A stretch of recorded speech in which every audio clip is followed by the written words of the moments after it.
নমস্কার বন্ধুরা, কবিরাজ ঘর টিএসের পক্ষ থেকে সকলকে জানাই আন্তরিক শুভেচ্ছা এবং অভিনন্দন। তারা মায়ের কৃপা আপনাদের সকলের উপর বর্ষিত এই কামনাই করি। তারা মায়ের নিত্য পূজারী এবং একনিষ্ঠ ভক্ত। যাই হোক বন্ধুরা, আপনারা তো ইউটিউবতে বহু দেখেন চুল নিয়ে সমস্যা, চুলের সমস্যা, এই করুন সেই করুন, লাখ লাখ ভিউজ। কে কোথায় কত কি কাজ পায় তাও জানি না, কিন্তু ভালো জায়গায় কিন্তু ভিউজ হয় না, এইটা হচ্ছে বাস্তব। আমার পোস্ট যারা দেখবেন, এর আগেও বলেছি, যারা দেখবেন তারা কিন্তু এক একজন সঠিক আয়ুর্বেদিক চিকিৎসক হয়ে উঠতে পারবেন। যাই হোক, কথা বাড়াবো না। চুলের সমস্যা যাদের অল্প বয়সে এখন দেখা যাচ্ছে, বেশিরভাগ ছেলে কিংবা মেয়েদের, বিশেষত ছেলেদের টাক পড়ে যাচ্ছে, এবং টাক পড়লে তাদের মনটা খুবই কষ্ট হয়, ভারাক্রান্ত হয়ে ওঠে। কী করবে, অল্প বয়সে টাক পড়ে গেছে। আজকে যে ফর্মুলা আমি বলছি, আপনাদের কোনো তৈরি করতে হবে না, কোনো ঝামেলা নেই।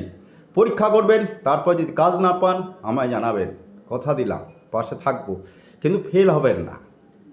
কোনো ঝামেলা নেই, লোহার কড়াইতে এই ফুটান সেই ফুটান, হ্যাঁ আমরাও তৈরি করি, যেহেতু কবিরাজি করি, সুতরাং করতে হয়। সুতরাং চিন্তা নেই। যাদের মাথায় টাক পড়ে গেছে, চুল পাতলা হয়ে গেছে, ঘন হচ্ছে না, তাদের জন্য একটি রামবাণ উপায় আমি বলে দিচ্ছি। যে উপায়, হ্যাঁ আপনাদের, আমি তো রংচং জানি না যে লিখে দেখিয়ে দিতে পারবো, এইখান থেকে ওখান থেকে নিয়ে এসে করে দিতে পারি না, কিন্তু যদি নোট করে রাখেন কাজ পাবেন। হ্যাঁ, আমি ডেসক্রিপশন বক্সে লিখে দেবো, এইটুকু বলতে পারি। সুতরাং বেশি দিন ব্যবহার করতে হবে না, অল্প কয়েকদিন ব্যবহার করুন, তাহলেই বুঝতে পারবেন কী জিনিস। এইগুলো সব ইউনানি দোকান, ইউনানি যে মেডিসিন আছে, ইউনানি মেডিসিন দোকানে আপনারা পেয়ে যাবেন। কি কি নেবেন? রোঘন বাদাম তাল্ক, TALKH, রোঘন বাদাম তাল্ক 1 নম্বর।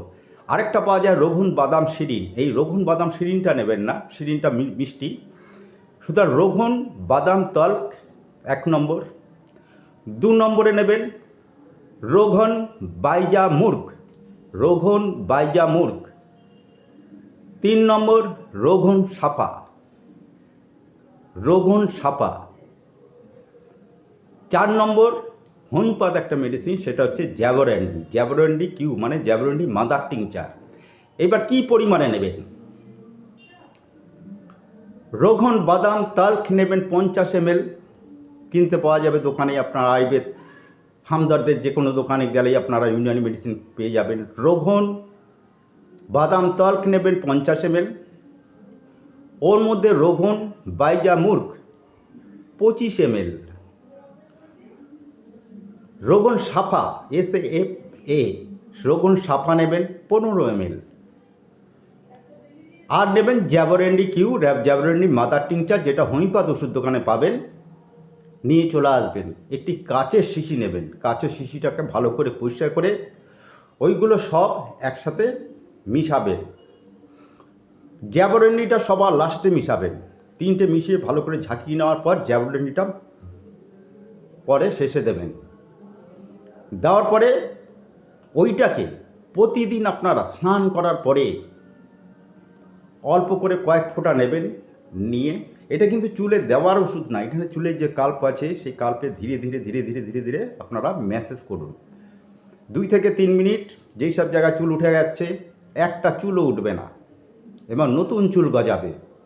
আস্তে আস্তে এই করুন, প্রতিদিন করতে থাকুন। 15 থেকে 20 দিন পর দেখবেন যেসব জায়গায় টাক পড়ে গেছে, দেখবেন হালকা চুল, পাতলা চুল কিন্তু গজানো শুরু হবে 15-20 দিন পরে। ওই সময় যখন আপনারা স্নান করবেন, তখন কিন্তু খুব জোরে ঘষাঘষি করবেন না, হালকা করে আপনারা করুন। আরেকটা কথা, কোনো কিন্তু শ্যাম্পু, যত দামি শ্যাম্পু হোক না কেন, শ্যাম্পু কিন্তু ব্যবহার করা যাবে না যতদিন না পুরোপুরি আপনার চুল উঠছে, ততদিন কিন্তু কোনো শ্যাম্পু ব্যবহার করা যাবে না। শ্যাম্পুর পরিবর্তে কি ব্যবহার করবেন? আমলকি, শিকাকাই এবং রিঠা আয়ুর্বেদ দোকানে পাওয়া যায়। ডাস্টও পাওয়া যায় এবং তার র ফর্মও পাওয়া যায়। যদি র ফর্মে আনেন, আগের দিন যেদিন আপনি শ্যাম্পু করবেন, সপ্তাহে 1 দিন থেকে 2 দিন শ্যাম্পু করতে পারেন।